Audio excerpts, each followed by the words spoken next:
Yo discuto con gente que me viene con una posición teleológica y digo, es que Dios no va a permitir. Dios, tienes libre albedrío. Vamos a hacer de la tierra lo que queramos. Es cierto, y es posible, que un día podamos los seres humanos autoexterminarnos. Igual la tierra puede seguir y vendrán otras formas a ocupar el lugar que nosotros estamos perdiendo. Hoy es un placer recibir a Manuel Almendro. Él es doctor en psicología, es escritor, es investigador, toda una vida dedicada a la psicología del caos y la conciencia. ¿Cómo estás, Manuel? Bienvenido. Pues muy bien, con mucho calor en esta Barcelona de julio del 2025. Sí. Madre de mi alma. Pero, bueno, supongo que sobreviviremos, ¿no? Sobreviviremos a esta entrevista y a este calor. Iba a empezar hablando de la vida, Manuel, pero finalmente me ha surgido una pregunta relacionada con la muerte. Parece que todas las doctrinas espirituales, parece que hay un consenso espiritual de que el máximo miedo que tiene el ser humano es el miedo a la inexistencia, a sobrevivir, como decíamos, al cuerpo físico. ¿Hasta qué punto científicamente ese miedo es 100% ilusorio? Bueno, los hindúes hablan de la vida como maya, como la vida es una ilusión. Y las doctrinas más profundas dicen, en realidad nosotros no somos cuerpo, somos espíritus corporizados que tienen un cuerpo por un tiempo. Pero claro, cuando tú hablas de la muerte, lo que estás hablando es el miedo a perder el cuerpo, Claro. El miedo a la enfermedad. Hoy día en el cual, con unos médicos que a veces en la formación mía, trabajo y demás, vemos que realmente el miedo a la muerte está ahí como algo fundamental, ¿vale? Y en ese sentido, yo que provengo, una de mis líneas de trabajo es el Zen, lo que yo he descubierto ahí es el miedo al vacío. A ver, la ciencia tiene unos límites. Queremos muchas veces, a ver, ¿qué dice la ciencia? La ciencia llega hasta un punto, está bien, trabaja bien. Ahí no hay que confundir la ciencia con el cientificismo, es decir, la ciencia yo la defino como una manera de hacer preguntas a la naturaleza desde una rebeldía. Mientras que la pregunta que tú planteas tiene que ver más con el mundo de la revelación. Es decir, entre revelación con B y revelación con V hay un abismo importante. La ciencia ayuda, está bien que no estorbe, yo lo digo muchas veces, y que facilite esta tendencia que tiene el ser humano a saber qué es la vida y qué es la muerte. Por lo tanto, el miedo al vacío y el miedo a la muerte sí que está realmente en los cuestionarios que yo planteo, el BEC, uno que se llama Valoración de Estados de Conciencia, hay preguntas sobre este tipo. Y efectivamente el miedo es consustancial al ser humano. Claro, el máximo miedo que tiene la persona, pues que a dejar de existir, porque hay una cosa muy curiosa, y 40 años de práctica clínica me lo dicen los pacientes, muchos de ellos alumnos también, son psicólogos y médicos que también tienen su miedo a la muerte, ¿vale? Claro. Y miedo a la no existencia. Y en el fondo está ahí porque somos seres fragmentarios, somos seres que no somos totalidad. Hoy día hay una tendencia a buscar la totalidad, y de eso podemos hablar, que es muy importante a través de las doctrinas, diríamos, espirituales que yo he conocido, ¿vale? Entonces, sí que se puede constatar que ese miedo a la muerte, como un miedo al vacío, se puede constatar que es consustancial al ser humano y es cierta, está ahí. La ocultamos, ojo. El mundo del consumismo en el que vivimos, ¿qué trata el mundo del consumismo? Yo consumo, pago, vacaciones, vida como ocio organizado, me voy a las Bahamas, me voy, ahora cuando hay más dinero, ya sabes, en los años 70, como no teníamos un duro, pues íbamos a Andorra. Pues ahora, como hay mucho dinero, la gente se va al confín del mundo, pero todo el mundo vuelve con más estrés del que inició las vacaciones. ¿Por qué? Porque nuestra mente es muy ilusoria. vive en el maya de los hindúes esa sabiduría tan grande. Vamos con unos planteamientos y lo más maravilloso es la preparación para el mundo del consumo, lo que me voy a comprar, el carro que me voy a comprar, las vacaciones, como os he dicho, la comida que voy a comer. Pero después, cuando eso termina, acabamos frustrados y entramos en la depresión. Claro, además, eso termina, acabas frustrado porque nada era como querías que fuera. Totalmente. Eso de entrada, o sea, nada de lo que planteaste iba a ser, ¿no? Totalmente. Por eso, en las preguntas que tú hagas, después de 40 años, llevo haciendo entrevistas y conferencias desde los años 80, ¿vale?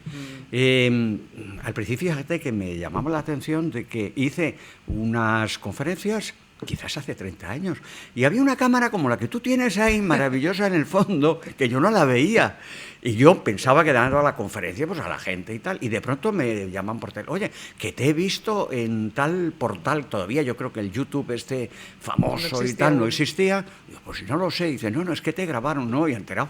Entonces ya llevo un montón de años, bueno, pues intentando decir lo que me pide la gente, ¿no? Lo que sabes, por favor, transmítelo, que esto es por un tiempo.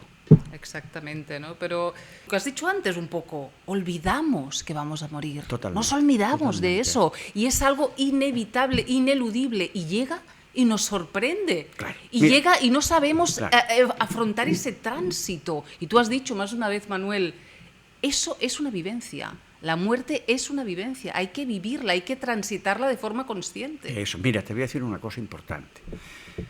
Las sabidurías, a ver, para que la gente que vea esta entrevista por primera vez o lo que sea, yo me muevo en el mundo de la psicología clínica profesional desde el año 84, ¿vale?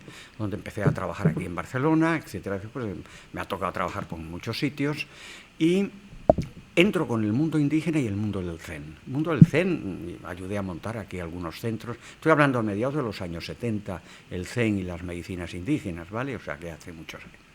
Entonces, lo importante de eso es que la verdadera tradición sapiencial, cuidado que hoy día estamos en un consumismo espiritual muy importante que puede tachar lo que es la verdadera vida espiritual, al menos de los maestros, diríamos, auténticos que yo he conocido, que no son tantos. Que no son tantos. Hoy día me parece que van a sobrar maestros y lo digo a veces, diríamos, vamos a necesitar discípulos. Entonces, lo que dice esa tradición sapiencial, en la media docenas de maestros que en 40 años yo he conocido, los auténticos, es que hay que tener conciencia de muerte. Es decir, aceptar la muerte. ¿Qué pasa? Como tú has dicho anteriormente, como no aceptamos la muerte por ese miedo y tenemos un miedo a dejar de consumir, que tenemos un mundo para comérnoslo, y es mentira. Al final el mundo nos acaba comiendo a nosotros. Entonces, lo importante de eso, esa conciencia de muerte, hace que, por ejemplo, en los trabajos del mundo de la psicología transpersonal, yo inicio ese mundo, digo, esto es por donde tiene que ir la psicología. A pesar de que mis colegas, pero eso es pseudociencia y, bueno, ¿dónde vas? Trata primero de saber lo que es y cuando sepas lo que es, tiras por tierra a Maslow, tiras por tierra, qué sé yo, a grandes profesionales como un Gustav Jung, por ejemplo, o aquí a Juan Rof Carballo, que nadie lo conoce y es una figura impresionante. Primero conócelo. Entonces, introdujo la psicología transpersonal, empiezo a publicar artículos y libros sobre eso y trabajando con Grof, yo me tiré varios años trabajando en California, en San Francisco, porque me venía muy bien trabajar con mi maestro mazateco en el sur de México y claro, irte de aquí a California es mucho, pero desde México subía y tuve varios años y Grof ha hablado de una cosa muy importante que es muerte y renacimiento. Es decir, podemos vivir la muerte, pero después con un renacimiento. Y se puede vivir la muerte, la entrada en el mundo del vacío. Claro, te lo digo así de antemano. Voy a publicar sobre eso en el momento en que vea que no me lleven demasiado al paredón y tal. Hablaré, por fin, de ciertas cosas muy importantes. ¿Por qué? Porque he conocido a algunos maestros. El maestro Zen no habla. Yo con Sonsá, a mí me nombró Dharma Teacher, aquí en Barcelona en el 82 montamos, pero hay 3 maestros indígenas que uno mazateco, otro cocama y otro ashánica, y te lo digo así, María, del alma mía, te lo digo, no son seres humanos. No lo son, no lo son. ¿Por qué? Porque transitan el mundo de la muerte en una sabiduría milenaria, que lleva 2500 años. No han fabricado televisores, no han fabricado chics, no han fabricado aparatos para nada. Han vivido en la selva, entre el cosmos y las plantas, y conocen perfectamente ese proceso. El maestro Zen conoce también, pero no habla. El maestro indígena habla cuando llevas 30 años con ellos. Antes no hablan. ¿Por qué? Porque no tiene sentido. ¿Cómo te van a hablar de algo que tú no has vivido? Si no ¿qué te van a dar? ¿Conceptos? ¿Qué te van a poder aportar? Nada, conceptos, palabras. Exacto. Palabras. Y a ellos no les interesan las palabras. Prefieren estar en una hamaca en la selva mirando la copa de los árboles años y días a estar hablando tonterías, porque es meterle conceptos a una persona que realmente no puede entender. Lo único que puede es jactarse y ponerse unas cuantas medallas. Lo que me han dicho, pero no sirve de nada. Claro. Ese es el tema, ¿no, Manuel? O sea, nadie puede explicarte tu despertar espiritual. Nadie lo va a hacer. Es una experiencia en primera línea que tienes que vivir tú. Nadie te lo puede explicar. Por lo tanto, estar ahí en conceptos a veces va a alimentar más el ego espiritual, ¿verdad? Mira, hay una mujer que se llama Frances Vaughan escrito, en realidad se llama Frances Vaughan escrito, y la esposa de Roger Walsh murió hace un par de años. Yo he tenido contacto en California con ella, muchas conversaciones, con un conocimiento esta mujer, la psicóloga, transpersonal de California. La verdad que me encantaba ir a hablar con ella, y lo que es San Francisco sales un poco fuera de la ciudad, y hablando con ella, qué sé yo, en su despacho donde pasaba consultas, y por las ventanas veías a los ciervos que venían. Digo, hombre, esto es una maravilla, ¿no? Y decía, el peor ego que hay es el ego espiritual. El peor. Porque claro, aunque tú dices lo del despertar, está muy bien, despierta, vale. Después hay que mantener el despertar, porque te puedes volver a dormir. Claro. Como pasa por las noches. Nos despertamos, pero después al cabo de un rato te vuelves a dormir. Y ojo con intentar, porque en ese sentido el mundo espiritual es muy duro. Se lo estaba comentando hace unos días ahora una persona, a ver si recuerdo exactamente. Y la cuestión está en que tienes que mantener ese despertar, porque el gran error es tratar de que consumir el despertar espiritual forme parte del consumismo, de la espiritualidad de moda, y trates de explotar, porque entonces no vas a ninguna parte. En ese sentido te diría, el mundo espiritual que a mí me han enseñado los maestros y que yo he podido comprender, es un mundo espiritual maravilloso. Estamos aquí para vivir ese mundo, pero es muy duro si no eres correcto. Es decir, el primer proceso de la vida espiritual es la ética. Y ahí está el proceso Oxígeme que yo he enseñado. Yo no voy a enseñar ética. La ética tiene que venir por sí sola. Y uno tiene que ser consciente de que si no tienes ética no vas a ninguna parte. Pero hay una cosa muy importante, dos cosas. Uno, la cultura cristiana que tenemos, aunque yo entré al mundo del budismo, incluso al mundo sufí también.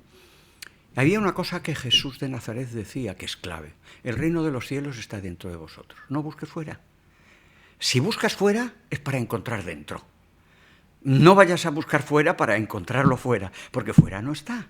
Fuera están las cámaras, dentro estamos tú y yo, aquí. Es muy importante. Y además de qué es lo que dice el Sutra del Corazón y demás, pero es que es lo que dicen los indígenas. Y es que todo está dentro. Lo dice el mundo del Zen, lo dicen estos maestros indígenas, que de alguna manera ese conocimiento está en el despertar, como tú decías, pero resulta que ese despertar no es desde la cabeza, es un despertar desde el corazón. Sí. Curioso el tema. Entonces, bueno, muy importante ese asunto. Entonces, ese asunto hay que decirle a la gente que quiera es que tú tienes que mantener instante tras instante ese despertar. Por una parte, tienes una mano izquierda que recibes y por la mano derecha sirves. Eso es. Pero pasa por el corazón, curiosamente, esta línea invisible, ¿no? Entonces, muy importante. Lo digo por lo siguiente, y lo tengo que decir. Estamos viviendo una época, ya no hace 30 años, que recuerdo que me grabaron para a veces la televisión y estas cosas. Estamos en una época donde hay una profusión de entrevistas y donde está habiendo una cierta indigestión espiritual, que hay que tener mucho cuidado. Incluso una intoxicación importante. ¿Por qué? Porque hay personas que se acaban de enterar de que esto existe hace un par de años y ya lo saben todo. Y hasta escriben libros, o se lo autopublican, o algún editor que no sabe muy bien de qué va el tema, pues le publica cosas y de pronto alguien viene a la consulta, mira lo que he leído y tal. Digo, bueno, esto hace ya mucho tiempo que está dicho. Si te sirve para ti, que empiezas, pues vale, pero esto ya está realmente más que trillado toda esta historia, ¿no? Y ahí está el buscar fuera, el buscar... Está bien, tú puedes tener libros, pueden ver estos programas, pero si nosotros, entre María y yo, no somos capaces de que tú le des media vuelta a tus ojitos y mires dentro, hemos fracasado. Lo que queremos es que tú mires dentro, tú seas capaz de observar, de despertar tu testigo interno, que es hacia donde va la tradición sapiencial, para que desde dentro despiertes ¿a quién? A tu maestro. Claro, de alguna manera, Manuel, es como aguantarte la mirada a ti mismo, ¿no? Sí, de alguna manera. Sí, es una buena manera. Mírate y sé capaz de aguantarte la mirada. Es una buena manera, es una buena manera de decirlo. Y ver tu propia sombra. Claro es decir, sí. A ver, al trabajar en el mundo clínico profesional, en el proceso que yo nací en Barcelona en el año 84, lo importante de ese asunto, ya lo decía Santa Teresa y San Juan, pero es que los indígenas, hoy que día que hay esta especie de indigestión de ayahuasca, ¿cómo es posible? Si lo que primero que tienes que hacer es tomarte a ti misma y a ti mismo, tómate a ti. Y después, las tomas de ayahuasca, las tomas de sustancias, que tienen una explicación. No es que la gente sea tonta, no. Lo que estamos viviendo es una humanidad en gran parte desesperada. Claro. Es la desesperación, la no creencia en la religión ni en la política, la que está haciendo a mucha gente decir, dame algo porque no puedo conmigo mismo. ¿Vale? Y bueno, no te has mirado lo suficiente. Claro. Y no te lo va a resolver una toma salvaje. ¿Por qué? Conozco bien el mundo de las medicinas indígenas y ellos se preparan con dietas. Lo estoy harto de decirlo. He escrito un libro sobre esto, que además acaba de sacar, me comentaba Agustín, han sacado la segunda edición. Pues oye, si sirve. Es decir, los propios indígenas son años de preparación, en la selva, en las montañas, antes de entrar. Pero lo queremos todo. Queremos, quien paga manda. Esto es un error. Lo queremos todo y ahora. Y sabes lo que le comento a la gente que estamos tratando, mis alumnos y yo, estamos tratando a gente que está viniendo, como te diría, destartalada con las tomas salvajes. Y hay una frase que les digo, no pongas la cabeza en la guillotina para comprobar que la cuchilla está afilada, porque después va a ser difícil intentar ver dónde ha ido rodando la cabeza y volverla a pegar, va a ser un poco difícil. No hay marcha atrás, no hay marcha atrás. Has comentado el ego espiritual y es cierto, pero podemos romper una lanza por el ego. Quieras. Más que nada porque es lo que nos ha traído hasta aquí, ¿verdad? Y nos ha traído biológicamente hasta aquí, nos ha traído a las puertas del despertar. Este es el gran ¿verdad? misterio, porque había un poeta catalán, poeta casi de aquí de Barcelona, amigo mío, desde la época de la adolescencia, cuando nos encontrábamos en la universidad con 18 o 19 años. Tenía un poema, se llamaba Oscuros silencios de bronce, ¿no? El Xavi, ¿no? Xavi Sabaté ha muerto. Y Y él había una pregunta que decía sobre todo esto, dice, ¿por qué ha tenido que ser así? Qué pregunta, ¿no? Más profunda, ¿no? ¿Por qué ha tenido que ser así? Claro, no lo sabemos. No. El que pintamos, hay una cosa que sí sabemos, es que estamos en un proceso de evolución física. Hay un maestro muy bueno sobre eso, que es Ria Aurobindo y la madre. Digo que conozco, después de pasar por todas las escuelas habidas y por haber, hay media docena de maestros. La verdad es que sobran un montón. ¿Por qué? Porque, qué sé yo, viven un poco de ser maestros. Y, hombre, he compartido años yo con maestros de Vipassana, de Zen, las Shaninkas. Y esa es una pregunta que está ahí y dice, bueno, esto es un misterio. De hecho, el Zen, la verdadera frase que define al Zen es sentarse frente al misterio. Sentarte frente al misterio, horas, días, no media horita. Lo digo por los meditadores, aquellos que, yo soy tan espiritual, que van por la calle sin decir adiós porque no sea que vayan a perder de alguna la iluminación. Y entonces, el sentarse con el misterio es el andar con el misterio. Es el mirar a esa mirada que uno tiene, porque al mismo tiempo que uno mira, tiene que mirarse a los propios ojos. Y eso son 24 horas al día. Es decir, la actitud de meditación es 24 horas. ¿Y ahora a dónde vamos con la pregunta que acabas de hacer? Es una evolución física. Es decir, se trata de hacer que estos cuerpos sean capaces de evolucionar de una manera, y estos cerebros, de tal manera que seamos capaces de sintonizar con las fuerzas más evolucionadas del universo. Y le decimos a lo de los ovnis una cosa que me dicen los indígenas, con la historia de los ovnis. Bueno, hay mucha gente que tiene eso, legítimo, ¿no? El poder investigar por ahí. Cada uno tiene su manera de buscarse la vida, ¿no? Sí. Y dicen, alguna vez, porque en la selva pasan cosas con esos mundos. Y me dicen los indígenas, Manuel, doctorcito, a veces me dan, ahí fuera hay mucha gente. Ahí fuera hay mucha gente. Es decir, que no se crea la gente que conecta con ese mundo cósmico, vamos a llamarle así, que está enseguida conectando con las máximas potencias del universo. No. Depende tu limpieza. Vas a ser capaz de conectar con las fuerzas que te corresponden al grado en cómo sintonizas con la sabiduría que nos envuelve. Ahora bien, la pregunta es la siguiente. ¿Vamos por buen camino? Esa es la cuestión. Tengo mis dudas. Después, si acaso, te contesto a eso. Pero ¿estamos cerrando un ciclo? ¿Lo hemos cerrado ya, Manuel? ¿O estamos a las puertas de abrir realmente una nueva era en la humanidad? Vamos a ver. La New Age, la nueva era californiana, que me ponía en la cabeza así en los años 80 y 90, porque California fue muy pionera en eso. Ahora mismo ya he vivido allí y... bueno, todo tiene su comienzo y tiene su final, ¿no?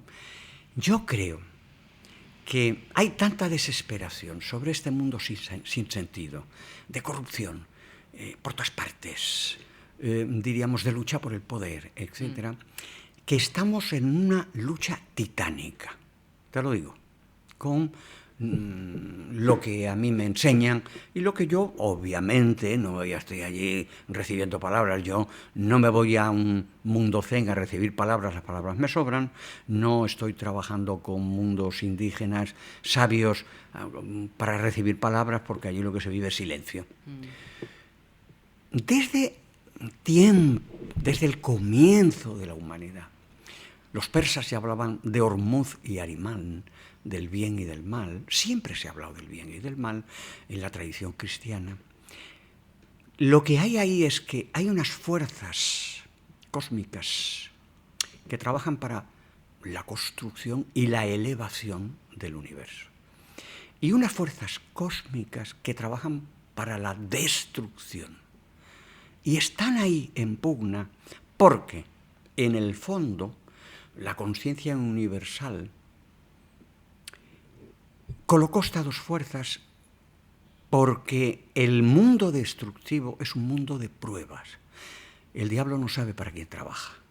Entonces la cuestión está en que ese mundo nosotros lo tenemos, sintonizamos con él, claro. Y ahora la pregunta es, ¿para quién estás trabajando tú? Claro.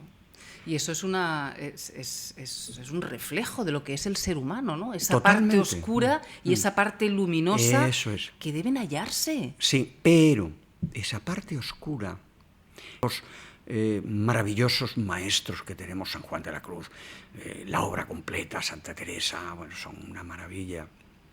¿Cómo te lo podría decir? Es decir, ese mundo de sombra, la sombra es el combustible de la luz.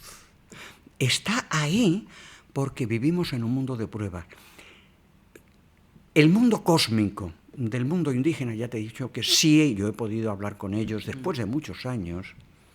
Ellos hablan de que la Tierra está en su proceso evolutivo. Cada planeta tiene un proceso evolutivo y la forma física en cómo se desenvuelve está en relación a ese proceso evolutivo que tiene. La Tierra está en este proceso evolutivo, tenemos un cuerpo físico que está ahí con todas sus maravillas y todos sus problemas. Y este mundo físico en el que estamos en la Tierra, los seres humanos tenemos un papel a jugar muy, muy importante, muy importante. Algunos hablan de la hipótesis Gaia, bueno, de Lovelock de hace mucho tiempo, y hablan hasta qué punto vamos a ser capaces. No lo sabemos. Yo discuto con gente que me viene con una posición teleológica y digo, es que Dios no va a permitir. Dios, tienes libre albedrío. Vamos a hacer de la Tierra lo que queramos. Es cierto, y es posible, que un día podamos los seres humanos autoexterminarnos. Igual la Tierra puede seguir y vendrán otras formas a ocupar el lugar que nosotros estamos perdiendo. Y hay una cosa seria, el poder destructivo que tienen todos estos nacionalismos egoicos, nosotros, entre los americanos, los rusos, los chinos, con el poder atómico que tienen. Yo diría que no olvidemos. No olvidemos porque puede haber cosas ahí muy graves que puedan hacer que la humanidad desaparezca de la Tierra. Y ya lo decía Oppenheimer en un momento determinado, cuando la bomba atómica, que fue un hombre muy interesante, decía, es que, ojo con el desarrollo atómico. También Einstein estaba ahí con sus cosas, porque podemos quemar la atmósfera. Claro. Si tú quemas la atmósfera, ¿qué vamos a respirar? Uh-huh. Y hay una cosa que muchas veces la gente a nivel no lo conoce, y la ciencia sí lo sabe. Y es que el oxígeno existe antes de que existiera el ser humano. Ya estaba. Luego hay, por parte de esa conciencia divina, hay una cierta preparación para que los seres vivos, las plantas, incluso, ¿por qué no?, los minerales, ¿no?, podamos acceder a la maravilla que supone entrar en el mundo de la iluminación, por decirlo de forma sencilla, ¿no?, a ese mundo maravilloso que algunos maestros conocen. Claro. Y es cierto que vivimos en un mundo cada vez más polarizado, como Totalmente. Nos decías, pero la energía que ahora se intuye, la energía que ahora recibimos, Manuel, ¿tú dirías que es el mejor momento para despertar? Yo creo el proceso Oxígeme, para contestarte a eso. Y veo que las terapias verbales están bien, pero no son suficientes, y trabajo con el cuerpo y los estados de conciencia en una vía que se llama vía purificativa, y descubro que el ser humano, ya lo habían descubierto, lo que yo descubro es la forma en cómo trabajar. Un ser humano, cómo está constituido el molde, cómo estamos hechos, sí, de traumas, heridas recibidas en total soledad y en total intensidad, patrones, son fractales, porque trabajo, como habías comenzado, con el mundo de las teorías del caos. De hecho, publiqué sobre psicología del caos y demás, artículos en español, en inglés, y libros y demás, ¿no? Porque una vez la persona, y lo hemos visto, después de 40 años trabajando ya, pues sería tonto si no hubiese dado cuenta de un montón de cosas, claro, como la gente que ha pasado por el proceso Oxígeme, y ellos son testigos de eso, Cuando han hecho este proceso purificativo y a medida que van purificándose, trabajando cuerpo, no con palabras, está muy bien la psicoterapia verbal, pero no es suficiente hoy día para la pregunta que tú me estás haciendo, que yo ya me la he hecho. Evidentemente están entrando en un proceso iluminativo. Proceso iluminativo que nadie se ría, yo no estoy hablando de ir por la calle allí, como decía antes, no levitando, porque no sirve de nada, ¿no? Sino que la persona empieza a saber quién es, qué hace en este mundo y hacia dónde va. Entonces, ¿qué está pasando a niveles colectivos? Es cierto, cada año que pasa, desde que éramos una ameba, y seguimos siendo amebas, porque en el fondo lo que tenemos, comemos y seguimos y vamos después al servicio, etcétera, y sudamos y demás. Seguimos todavía realizando los esquemas básicos de una ameba. Y es que a niveles colectivos, al menos, yo creo que todo el universo, pero ya sería demasiado para mí el poder abarcar tanto. Si lo digo es porque, bueno, de alguna manera he comprendido algo con los maestros míos, es que vamos hacia el inframundo, queramos o no. Evidentemente, hay políticos que aceleran el proceso peligrosamente hacia el inframundo. Ir hacia el inframundo es bajar, bajar, bajar. Cada vez que bajamos más al inframundo, va a haber más oportunidad de encarar la sombra que antes hablábamos. Porque es encarando la sombra personal y colectiva como vamos a tener el combustible suficiente cada vez mayor, no para ser ahogado por el combustible o quemado, que puede suceder y sucede, cada 10 segundos se suicida una persona en el mundo, hay gente, y tratamos a gente que vienen absolutamente, como te diría yo, embargada por la sombra, porque los pobres no saben cómo manejar esa sombra. Y hay maneras en el mundo de la psicología que yo estoy defendiendo, y otros están por ahí, cómo manejar esa sombra. Claro, ¿qué es lo que sucede? Que evidentemente, cuando vamos bajando al inframundo, lo decía San Juan de la Cruz, lo dicen también los maestros indígenas, el maestro Zen siempre es más rarito. Kondiravansa, que trabajamos muchos años, yo la parte de psicoterapia, la parte de Vipassana, radicaba aquí en Barcelona, también estaba de acuerdo. Cada vez que vamos bajando hacia el inframundo, ¿qué pasa? Tenemos más sombra, pero más capacidad de poder transformar la sombra en luz. Claro. Esa es la gran maravilla y es el gran secreto. Que había un libro por ahí que lo vendieron y me pareció un libro tonto, El secreto y tal, pero no dice nada, como estas tonterías que hablan sobre el código da Vinci. Son gente que saben hacer negocios, pero que no va a ninguna parte, porque está dentro de ti. ¿Vale? Está dentro de ti. Claro, y además... Esto ¿se comprende esto que estoy diciendo? Se comprende, vale. En el sentido de que nada que no veas vas a poder cambiar. Claro. Nada que no puedas ver, observar, aunque solo sea un instante, vas a poder transmutar, ¿no? Ahí está la cuestión, de que la vida en esta tierra es dura. Lo pregunté a mucha gente conocida y dice, es cierto, la vida es dura. Si sientes cómo sufre la gente, pues mientras sufra la gente como está sufriendo, pues también lo sientes porque formas parte de ellos y claro. Ya está, ¿no? Entonces, lo que sí, hay una cuestión ahí importante en que la vida es dura, pero si entras en la comprensión, despertando tu testigo interno, que eso es clave, que es tu maestro interno, la vida es dura, pero tiene un sentido. Claro, porque la vida tiene un tempo, Manuel. Claro. Y tiene unas leyes, y tiene una manera de funcionar. Si te alineas a esa vida... Eso es.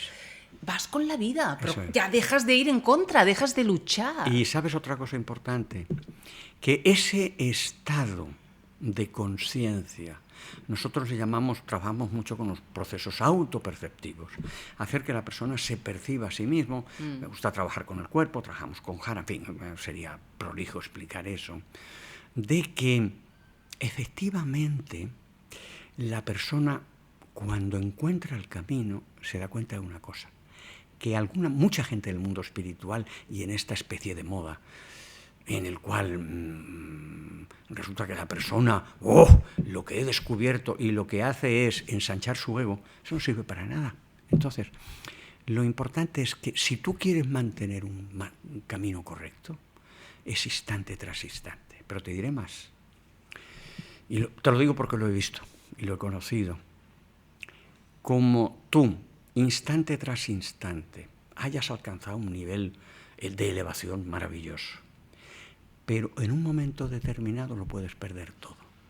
Esto hay mucha gente que no lo sabe. Se cree que cuando alcanzan un estado de conciencia, ya lo tienen para siempre. Lo único que hacen ya es abrir una cuenta en el banco. Pues adiós, muy buenas. Porque instante tras instante, esta dureza de la que yo te hablaba, pero al mismo tiempo de una comprensión fundamental, tú puedes perder todo lo que tienes, porque todo ese mundo espiritual que tú te has construido y reconstruido se cae como un casillo de naipes, sirve para nada. Claro. Porque en el fondo es la nada. Por eso San Juan de la Cruz, en unos dibujos que tiene maravillosos, al final de todo, una de las cuestiones que pides es fortaleza, y evidentemente necesitas fortaleza para poder mantener tu ego a raya, es así, pero al final sabes lo que escribe, nada, nada, nada. Y mucho católico no lo entiende, porque pensaban que tenía que estar Dios, Dios, Dios. Nada, nada, nada. ¿Por qué? Porque lo que hay ahí es incomprensible. Claro. Ya está. Sí, es como decir vacío, vacío y vacío, ¿verdad? Manuel, el inconsciente, ¿por qué nos da tanto miedo bajar ahí? Vale. Porque, por otro lado, sinceramente, lo que hay ahí no puede ser superior a ti mismo, si lo has creado tú, si es tu propia creación como ser humano, ¿verdad? Vamos a ver. Ese miedo aférrimo que tenemos. Vale, vamos a ver. El inconsciente en psicología. Por una parte, el mundo freudiano, obviamente, habló del inconsciente personal. Se critica mucho a Freud, con razón. Yo estuve 5 años metido en el mundo psicoanalítico aquí, en Varna, y es que se le criticaba que era un inconsciente chatarra, es decir, lo que la persona no desea de sí mismo, dice, bueno, lo reprime. Entonces, el inconsciente es un almacén de elementos reprimidos tuyos, ¿vale?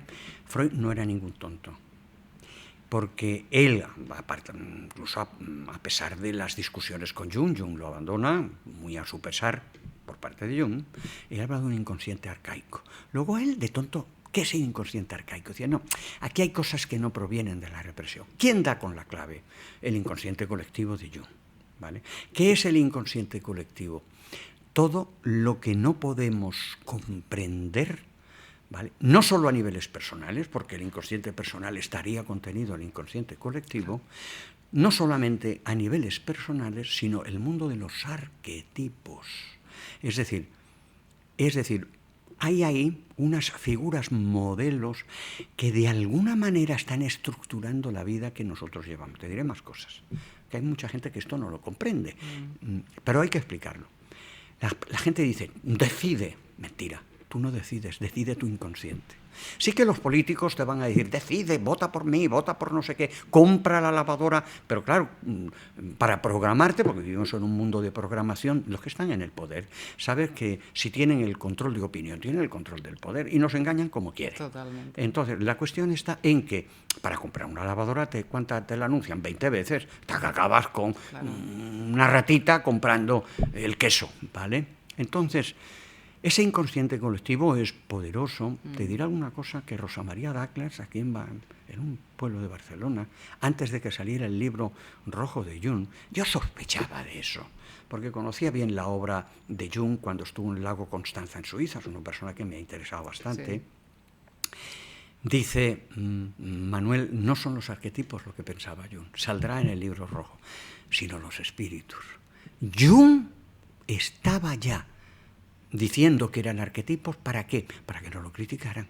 Pero él tuvo una vida en el lago Constanza impresionante y ya su relación, él decía que eran los espíritus, estaba Filemón, que era el espíritu que lo... Pero que eso es el mundo indígena. Ese es el mundo indígena. El mundo del Zen habla de los espíritus hambrientos, no se mete tanto, etcétera. Yo creo para no que la gente no se despiste demasiado, tienen su razón, pero vamos, el mundo de los indígenas que yo he conocido, la base suya es el mundo de los espíritus. Claro, o sea, arquetipos es igual a espíritus, ¿eh, Manuel? Para Jung sí, ¿vale? La gente que se mueve más en un nivel espiritual, pues es correcto hablar de arquetipos, porque mucha gente se puede asustar con esto de los espíritus. ¿Por qué? Mira, vivimos en un momento también en que esta expansión esotérica, ocultista, espiritual, se ha expandido de tal manera. Ya no estamos en la época de Vicente Beltrán Anglada, cuando daba sus conferencias aquí, aquí en la Gran Vía, ¿no? Que eran maravillosas, sobre, diríamos, el tibetano y lo que ellos hacían y demás. Estamos en un momento en que el comercio también, y la expansión, está haciendo que mucha gente se está perdiendo en el mundo ocultista, en el mundo espiritual, y esto a mí me preocupa. Te diré una cosa, me preocupa más el mundo que se está de forma consumista y egoica, metiéndose en los mundos espirituales, en los mundos esotéricos y ocultistas, que los escépticos. Porque yo con un escéptico puedo hablar, pero te puedo decir que en la consulta te viene gente. El ejemplo que yo pongo es cuando un tornillo se ha pasado de rosca. ¿Qué haces? Claro. Y viene gente, es decir, sin ningún tipo de tierra, hablando de todo esto, perdidos. Me preocupa. Claro, son nuevas creencias que ha adquirido, ¿no? Ha adquirido una serie de nuevas creencias, ¿para qué? Para salvarse de las anteriores, ¿no? Claro, pero sobre todo es para engordar un saco que no va a ninguna parte, engordar un ego que no, y también una evasión. Hay un patrón muy grande, yo lo estoy notando mucho en Barcelona. Barcelona, desde hace un tiempo, notando, en este sentido, más que en Madrid, parece como si bueno, que también en Madrid viene tanta gente de tantos sitios alrededor, que bueno, pues vienen de toda. Veo también, ¿cómo te diría, no? Un mundo de dispersión y de vivir mucho para afuera. Entre el turismo y la política, mucha gente viviendo de cara afuera, que es una manera de engancharse, como se puede enganchar al esoterismo, a la espiritualidad, y es una manera de dejar de vivir. ¿Qué pasa dentro? ¿Sabes qué pasa? Cuando te viene una persona con diagnósticos fatales, cáncer, no sé si te lo comenté antes, ya se me ha olvidado, en una reunión de médicos que le hago un seminario para ello, digo, no, el cáncer es una pandemia. No es una pandemia porque no, realmente no se contagia, pero es que ¿qué está pasando aquí con el cáncer? Por todas partes, ¿no? Sí. Pero cuando trabajas a una persona con diagnóstico, llenos de miedo, porque claro, se han dedicado a vivir, no han pensado en nada y de pronto, catacrac, llega eso. Llega la sentencia. ¡Buah! Terrible, el sufrimiento. El sufrimiento los lleva a la muerte, fíjate lo que te digo. Sí, ya no se necesita ni la muerte propiamente. No, ya el sufrimiento nos lleva a la muerte, ¿me entiendes? Y entonces, y esto está a la orden del día. Los ictus, que antes y ayer, una amiga mía de aquí de Barna, ¿me entiendes? Oye, ¿te has enterado? ¿Qué pasa? Por lado un ictus ha muerto. Pero ¿cómo si...? 60 y pico de años. Los ictus, me comentan algunos médicos que se están dando ya en personas con 30 años o no sé qué. Algo está diciendo esto. Sí. Es que esto está diciendo. Miremos a lo que está pasando con la salud. A ver por qué está pasando eso. ¿Qué tipo de envenenamiento con nuestras comidas, la polución, cosas inevitables, cosas evitables? Bueno, es que tenemos que mirar por el espíritu, pero si no miramos por la carne, tenemos que mirar por el cuerpo. Aunque, Manuel, sabemos que la vida se ocupa, ¿verdad? Tú estás mirando fuera tranquilamente, pero ella se va a ocupar de traerte las noches oscuras y de hacer que ese foco cambie y empieces a mirarte, empieces a indagar, empieces a ver quién eres verdaderamente, porque a lo mejor ya has llegado a un momento de madurez en tu vida y ahora es momento de pasar de las creencias a la constatación, ¿verdad? Eso es el salto, ¿no? De la creencia a la constatación, o como tú dices, de la mente a la conciencia. ¿verdad? Vale, dos cosas ahí, importantes, dos cosas para puntualizar. A la vostra salud. A la vostra salut. Una cosa sobre eso, ¿no? Clave, el obstáculo es la palanca. Es decir, la sombra es la oportunidad de la luz. Obsérvala.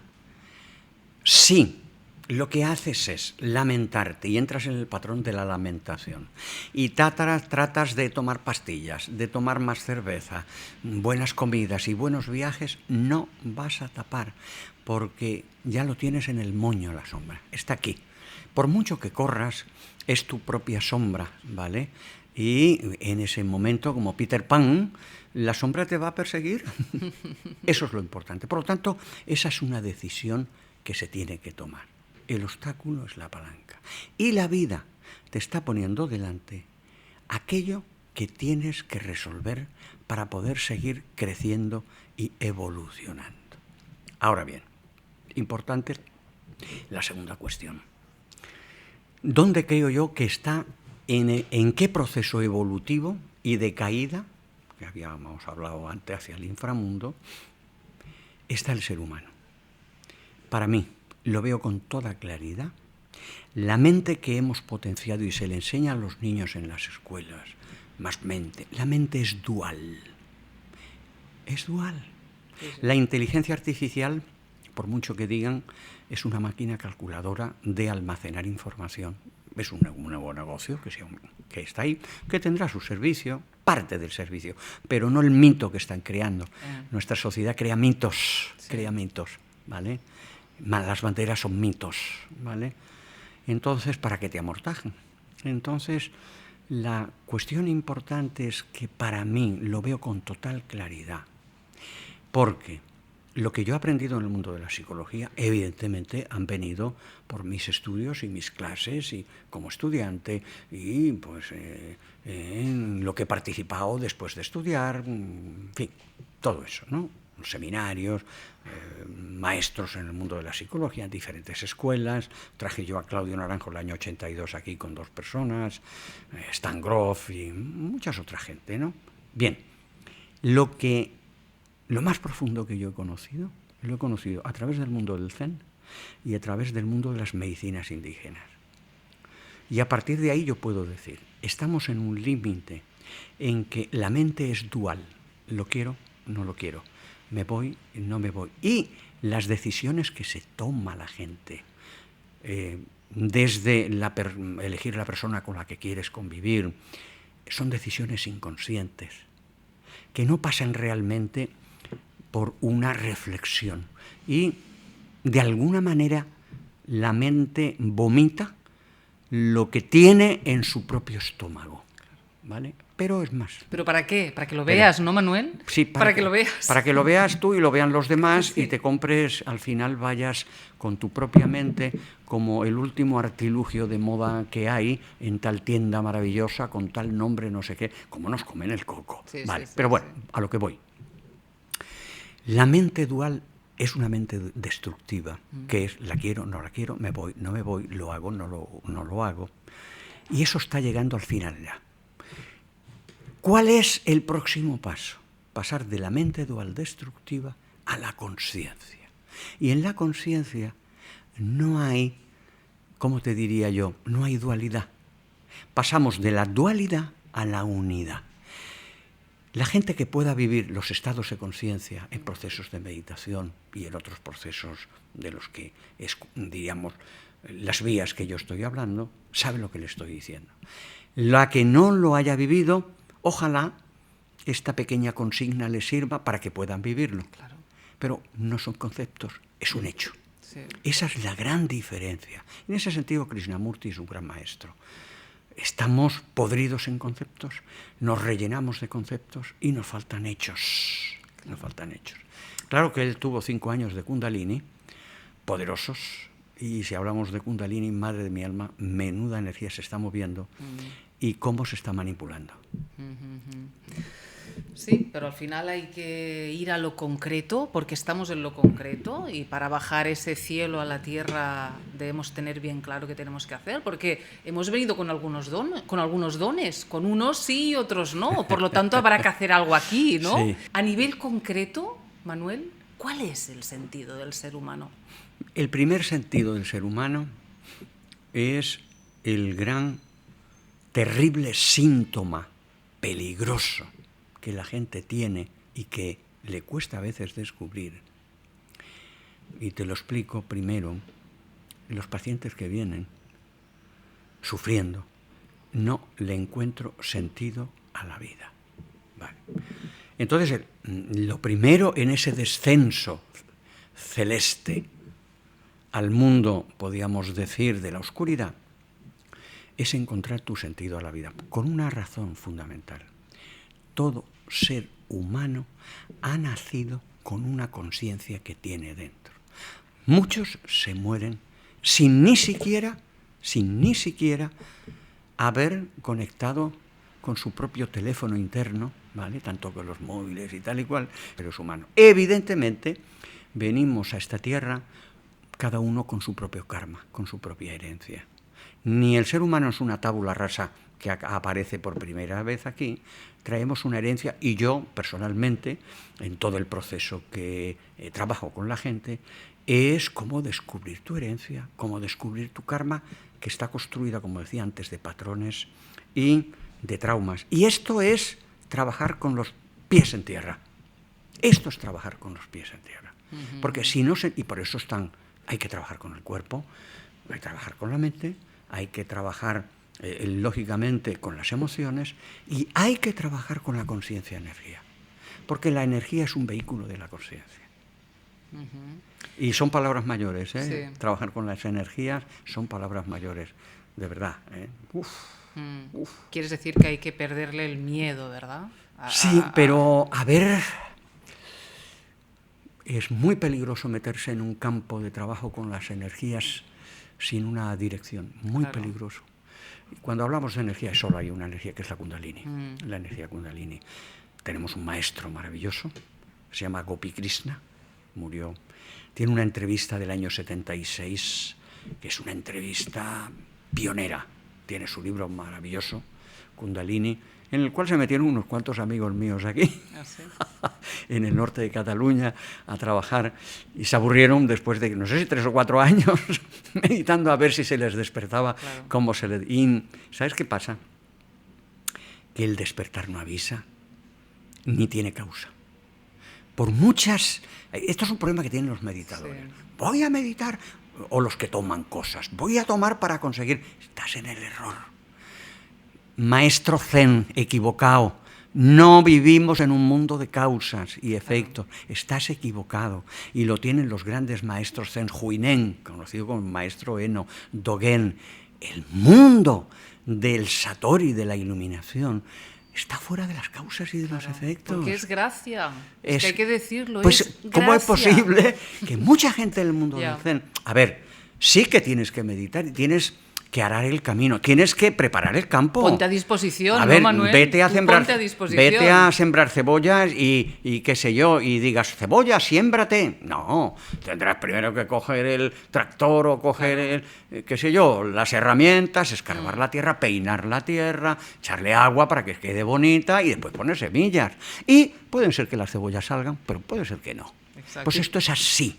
Pero están equivocados, estamos equivocados, y todos hemos pasado por esta historia de que voy a hacer tal cosa para conseguir aquello. Sí, si quieres vender carros, coches, pues perfecto, eso está claro. Hay un nivel de causa y efecto, a un nivel primario, pero a un nivel elevado del mundo espiritual no existen las causas y efectos. Pero sí es cierto, tienes que preparar el camino, estoy de acuerdo, prepáralo. Pero no te creas, no levantes tu ego donde estás sembrando espiritualidad, porque lo único que vas a crecer ahí son egos, y con los egos no vamos a ninguna parte, te vas a tropezar, y después te vas a pegar un porrazo que vas a acabar con las narices enterradas en el suelo y no vas a poder respirar. Entonces, ojo al parche. Bueno, ¿por qué? Porque necesitabas vivir esa experiencia. Bueno, si llegas ahí, Manuel, es que necesitabas vivir todavía una experiencia más profunda. Pero para eso la persona tiene que tener conciencia de he necesitado vivir esta experiencia, claro, ¿vale? claro. Ahora no mates al vecino Claro. porque necesitas vivir la experiencia. Claro, no, si luego continúas culpando fuera, ahí no hemos aprendido nada, ¿verdad? Cuidado. Claro, ahí aparece el testigo interno. Esto que he hecho, me he equivocado. Admítelo. Y levántate, con muletas o sin muletas, y anda. Esa es la primera prueba de humildad ahí ya, ¿eh? Esa palabra es clave. Sí. En realidad, esto se dice mucho, ¿no? En el mundo del Zen no se dice, pero se entiende. Pero en el mundo indígena, mira, yo tuve un maestro, don Patricio Mazateco, describo algunas cosas en el último libro sobre esto, que no era humilde, era la humildad. Eso era una energía que lo circundaba. Es inexplicable, inexplicable. No era humilde, era la humildad. Claro. Y te quedaba. Jamás he visto, la palabra arma no me gusta, ¿no? Pero jamás he visto un poder tan grande como el poder de la humildad. Claro. En ese hombre. Sí. Eso también, pero bueno, con explicar uno es suficiente. Sí, porque esa es la entrega absoluta, ¿no? Esa es, sea lo que Dios quiera, ¿verdad? Es algo más, no es un concepto ya, es que realmente en toda esta tradición sapiencial dice, al final, estás sobrecargado de tal manera, no ves salida a ninguna parte, todas las puertas están cerradas, por la ventana no entra ningún sol, estás lleno y dicen, ríndete. Es claro, curioso, claro. Saben lo que están diciendo. Sí, ríndete. Y sabes, ríndete, ¿sabes a qué? A tu sabiduría interior de la cual jamás habías pensado que podía estar dentro de ti. Claro, y que siempre ha estado en ti y que siempre Totalmente. ha intentado conducir Claro. tu vida, ¿verdad? Claro. Pero la has boicoteado constantemente porque creías tener la razón, Claro, ¿verdad? Que claro. ese es el ego queriendo tener la razón y hace cualquier cosa, lo que sea, ¿Sabes? hasta perder su propia vida antes de claudicar, ¿verdad? Y sabes una cosa, lo que está en las antípodas de la humildad, el miedo. El miedo está en las antípodas de la humildad. Por eso, lo que nosotros trabajamos con nuestros pacientes y alumnos en formación, los psicólogos y médicos, es que lo que aparece, aparte del sinsentido de la vida que aparece, debajo está el miedo. Miedo a muchas cosas. Pero ellos, el miedo al vacío, el miedo a la vida, el miedo a los demás, el miedo a mí mismo, que el miedo es terrible. Y yo creo que el miedo, por supuesto la falta de humildad también, está gobernando al mundo. Si no, yo no veo telediarios, no pido que los veas, pero ten un poco al tanto las noticias que hay por tu internet o por lo que te digan. En el fondo, lo que hay es miedo. Lo que un Trump pueda estar haciendo es miedo, lo que un Putin puede estar haciendo es un miedo. ¿Qué? En el fondo, ¿qué hacen? Pues la sociedad en la que viven destilan un miedo y ese miedo al final acaban teniendo pues a un representante de todos los miedos colectivos que se están, viviendo. No somos conscientes, Manuel, de cómo consumimos miedo constantemente. Claro, nos traen claro. el miedo a la puerta de casa. Claro. O sea, es todo lo que te vende, convivimos. los artículos que nos venden son tapaderas de miedos. Sí. Todos son, por eso siempre aparece, y eso lo saben muy bien, los del marketing, esta ciencia horrorosa que se llama marketing, que saben muy bien que tienen que vender algo siempre nuevo. El mismo aparato que llevan, no, pero tiene tal cosa, que ni más ni menos. Es decir, nuevo, Sí. nuevo, rellénate. Es decir, ya con esto has llegado a la completud. Qué sé yo, eres totalidad con esto nuevo que vas a comprar. Como eso es mentira, ¿qué nos tienen? Pues toda la vida comprando. Claro, porque el ser humano se mueve por ese anhelo interior de completud, Sí, de plenitud y de amor. Claro, y está enfocado fuera. Esa es la clave. Va a necesitar siempre cosas. Claro, por eso decíamos, la importancia de darle media vuelta a los ojitos y uno verse a sí mismo y ver los ojos con los que estás viendo. Ese mundo de reflexión, y vivimos en un país que yo creo que necesita reflexión. Siempre tenemos mucho sol, estamos muy abocados hacia afuera. Venga y venga, ya lo sabes, ¿no? Sí. Es un mundo muy hacia afuera.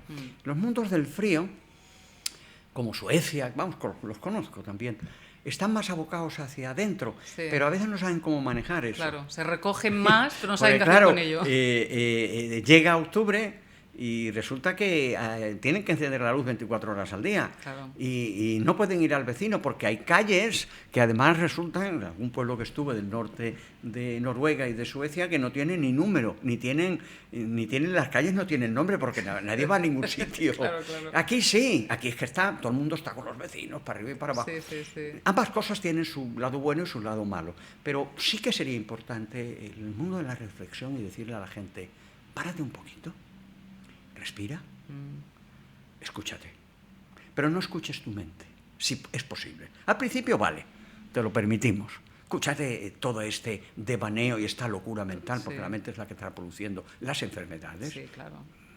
y la que está produciendo la locura. Trata con tu respiración de parar la mente. Respira. Escucha cómo el aire entra y sale, sabiendo que cuando eso deje de suceder, lo que va a pasar. Escucha. Diríamos que una de las meditaciones zen, para mí más poderosas, están las de los koans y tal, es la de la respiración. Sentir la respiración. Si la persona hiciera eso 5 minutos al día, el país cambiaba. Quédate ahí.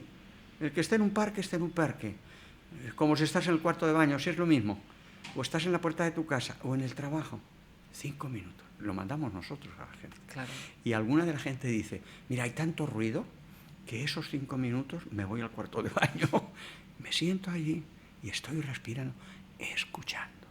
No pongo atención, no lucho, y esto es importante, ni para que se vayan los pensamientos, ni para que se queden. No, porque si tratas de luchar para que se vayan los pensamientos, estás perdiendo el tiempo. Claro. Escucho, van y vienen, y cuando voy pasando de los primeros minutos, oye, ya no pienso. ¡Qué maravilla! Manténlo. Sí, puro observador, viendo cómo esas nubes pasan ante ti, ¿verdad? Pero lo que observas realmente es el maravilloso flujo de que el aire entra y el maravilloso flujo del que el aire sale. Y ahí te quedas. Ahí te quedas. Y eso te lleva, Manuel, a vivir, a habitar este instante. Claro. Presente, el que tenemos ahora. Empiezas a conectar con quien verdaderamente tú eres. No eres el comprador del último producto de moda, porque esos son muchos. Empiezas a conectar con quien eres. Hace 20 años, en un programa de televisión creo que fue,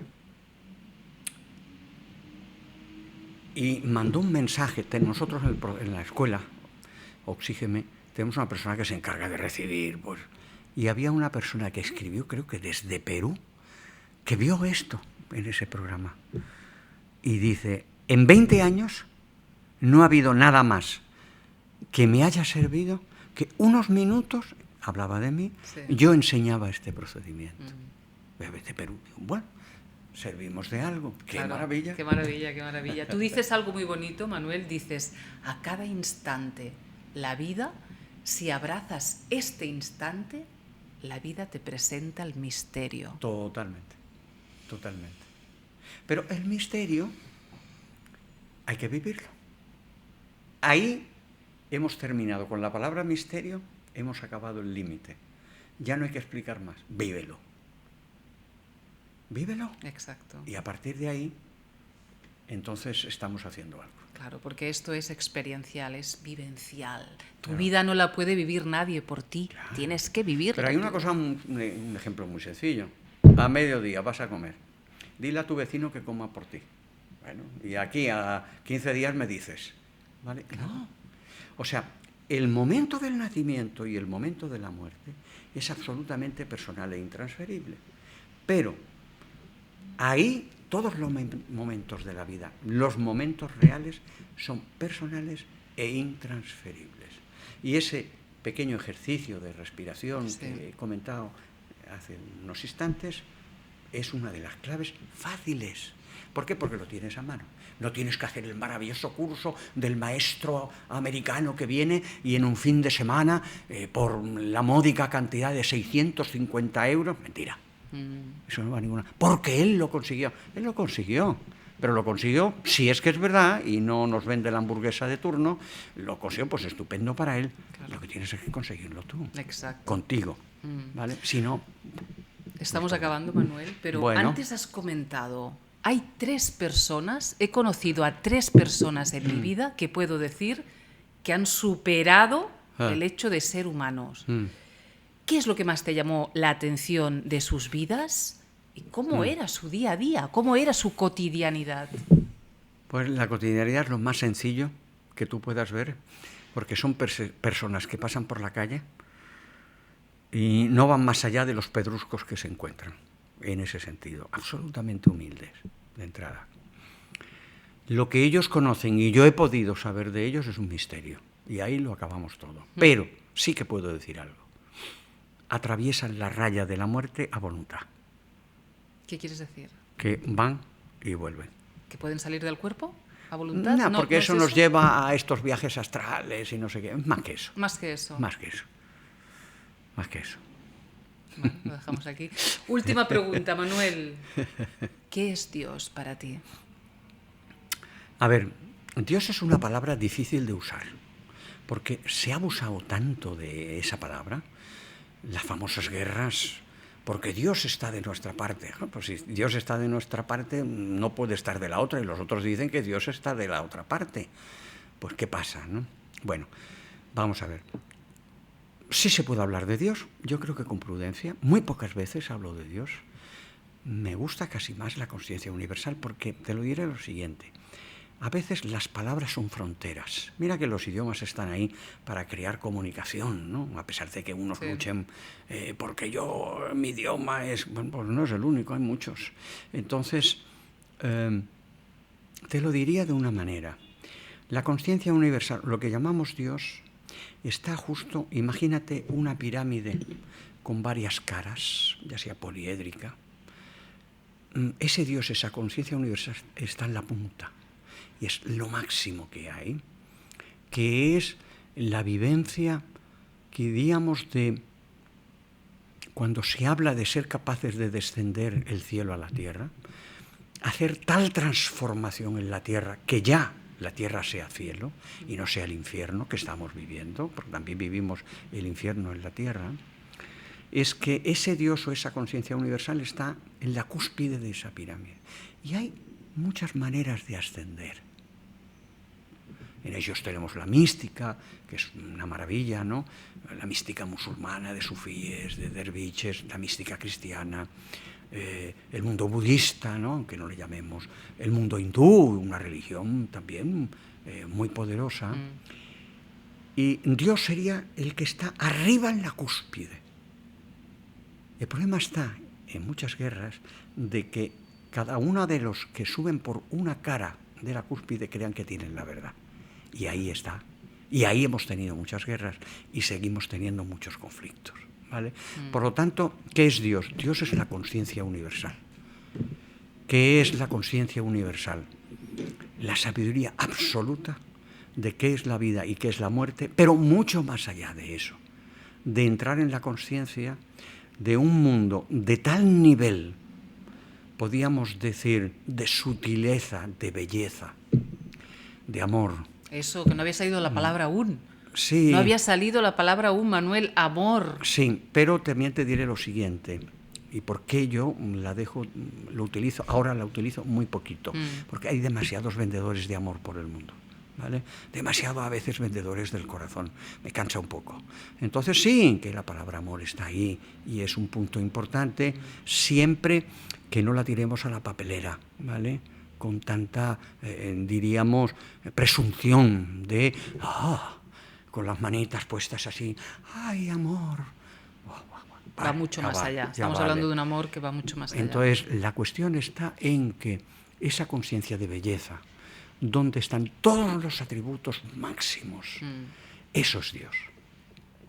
Indescriptible, imposible de poner en conceptos. Cuando habla alguien de Dios es porque no sabe lo que es Dios. entonces mejor el silencio. Pues el silencio es lo que... Vamos a dejar espacio ahora, ¿no? Hemos llenado el silencio de palabras, vamos a dejar espacio, que el silencio sea. Manuel, muchas gracias. Gracias por haber pasado por aquí. Gracias por toda una vida dedicada a ese Dios, a esa conciencia universal y a toda la obra que has extendido, a todos los libros que has extendido. Tienes una entrevista infinita de 24 horas, o sea que tenemos que aplazarnos más adelante a seguir hablando de estos temas, porque más de 40 años dedicados a ello ya es un background suficiente como para tener muchas ganas de escucharte y de saber. ¿En qué estás trabajando ahora, ya para acabar, Manuel? Pues ahora mismo estoy haciendo un libro impublicable. Vale. Y trabajo para mis alumnos, trabajo para algunos pacientes. La consulta la tengo en Barcelona y en Madrid, en los dos sitios, que es donde empezó.